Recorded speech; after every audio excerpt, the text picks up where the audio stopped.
Seorang Mahapati yang sangat dikenal dalam sejarah dari Kerajaan Majapahit adalah Gajah Mada. Ia sangat memiliki pengaruh panjang dalam puncak kejayaan Kerajaan Majapahit. Sang Mahapati sangat dikenal setia dan perkasa pada para pemangku kepentingan Kerajaan Majapahit. Ia terus menjaga keutuhan dan menebarkan pengaruhnya.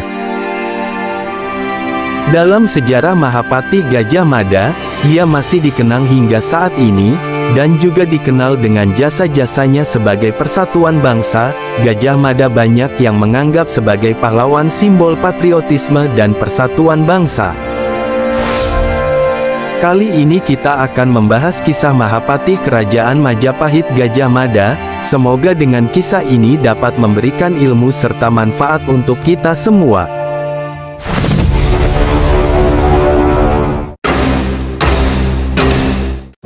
Gajah Mada memiliki nama lain yaitu Jirnodara yang artinya Panglima Perang. Ia lahir di sekitar hulu Sungai Brantas serta kaki Gunung Kawi dan Gunung Arjuna.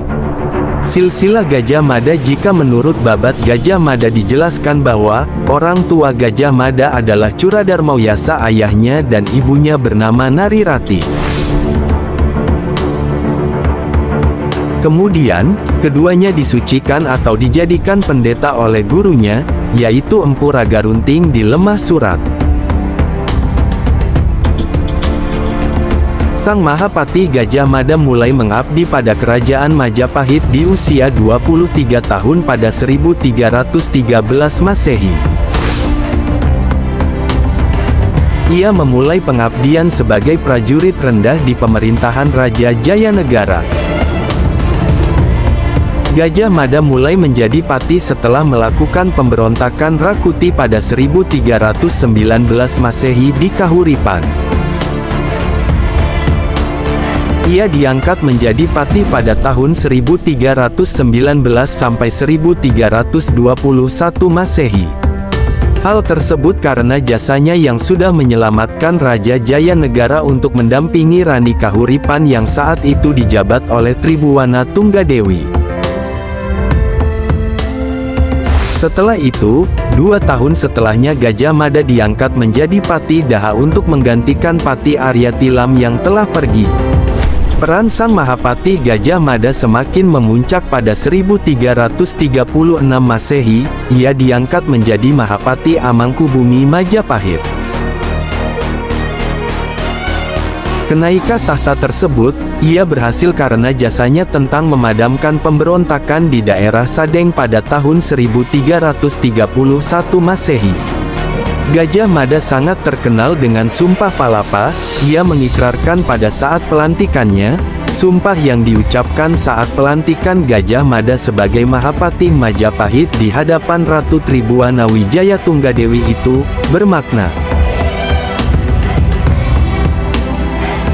"Jika telah menyatukan Nusantara, saya baru akan melepaskan puasa. Jika mengalahkan Gurun, Seram, Tanjung Pura, Pahang, Dompo, Bali, Sunda, Palembang, Tumasik, demikian saya baru akan melepaskan puasa." Karir Sang Mahapati semakin melesat setelah Raja Tribhuwana Wijaya Tunggadewi turun tahta pada 1351 Masehi, dan digantikan oleh Hayam Wuruk. Di masa pemerintahan Hayam Wuruk Kerajaan Majapahit semakin memuncak.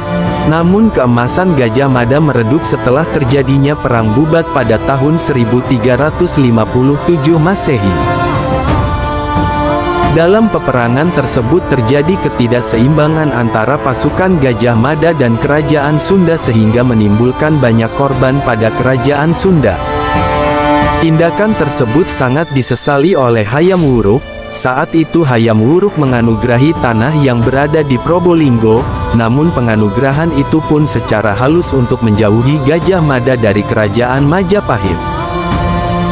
Hingga akhirnya Gajah Mada meninggal dunia pada tahun 1364 Masehi dan Kerajaan Majapahit masih terus dipimpin oleh Hayam Wuruk, hingga akhir hayatnya pada tahun 1389 Masehi. Setelah kerajaan Majapahit ditinggalkan oleh Hayam Wuruk dan Mahapati Gajah Mada, mulai menurun kerajaan tersebut dan akhirnya runtuh pada tahun 1527 Masehi. Demikian kisah ini, semoga dengan kisah ini dapat memberikan pelajaran bagi kita semua dan dapat selalu terus kita lestarikan.